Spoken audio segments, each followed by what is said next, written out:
जय श्रीराम. पोटाची चरबी कमी होत नाहीये कारण की तुमच्या अशा 3 चुकामुळे पोटाची चरबी तुमची कमी होत नाहीये. तर सर्वांना जय श्रीराम मित्रांनो.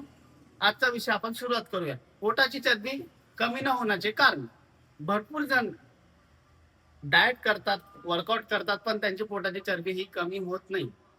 तर मित्रांनो काय तर हे तुमच्या चुकीमुळे होत असतं. तुम्ही असे 3 चुका ज्या करतात, महत्वाच्या 3 चुका ज्या करतात ना, ज्याने तुमच्या पोटाची चरबी ही कमी होत नाही. सर्वात पहिले तुम्ही प्रोटीन इंटेक ठेवत नाही.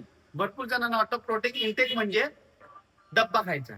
असं नसतं मित्रांनो. ज्या अन्न पदार्थातून तुम्हाला प्रोटीनची मात्रा जास्त प्रमाणात भेटेल ते अन्न पदार्थ तुम्ही खायला पाहिजे.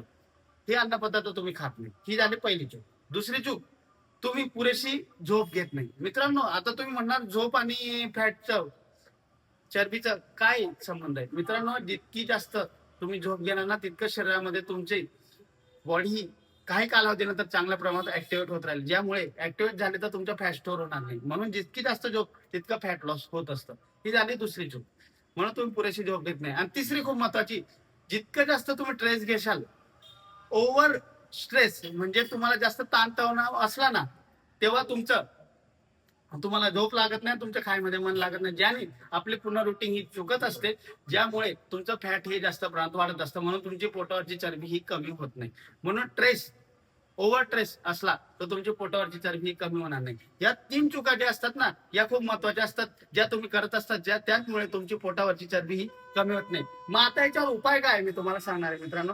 तुम्ही तुमच्या शरीरामध्ये प्रोटीन युक्त अशा वस्तू टाका, म्हणजे खा, ज्याने तुमचं पोटावरची चरबी लवकरात लवकर कमी होईल. जास्त झोप घ्या, ज्याने तुमची बॉडी ही काही कालावधीनंतर चांगल्या पद्धतीने ऍक्टिव्हेट होईल, मन प्रसन्न लागेल.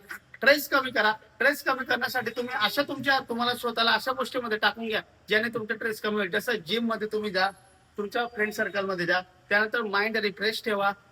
अडल्ट पोर वगैरे या गोष्टी याच्याने जास्त प्रमाणात तुमचं स्ट्रेस येत असतं, विचार वेगळे वेगळे येत असतात, मन एकाच संलग्न लागत नाही. म्हणून मित्रांनो फोन व्हिडिओ, अडल्ट व्हिडिओ यापासून दूर राहा आणि दिवसभरामध्ये जास्तीत जास्त स्टेप तुम्ही चाला आणि जास्तीत जास्त वॉटर इंटेक म्हणजे पाणी प्या. या गोष्टी तुम्ही जर केल्या तर तुमच्या पोटावरची चरबी लवकरात लवकर वितळायला लागून जाईल आणि तुमचं पोट हे चांगल्या पद्धतीने सरळ सपाट फ्लॅट दिसायला लागून जाईल. तर मित्रांनो या अशा 3 चुका आत्ताच बंद करा आणि आत्तापासूनच मी याच्यावर जे उपाय सांगितले ते फॉलो करा. 100% तुम्हाला रिझल्ट भेटेल. आणि रिझल्ट जसा भेटला मित्रांनो तर नक्की आपल्या ओगले फिटनेस कोर्सला व्हिजिट करा. तुम्हाला अजून जास्त प्रमाणात रिझल्ट भेटेल. तर मित्रांनो आजचा आपला असा विषय होता. विषय तुम्हाला आवडला असेल तर आपल्या चॅनलला फॉलो सबस्क्राईब करायला विसरू नका. जय श्रीराम.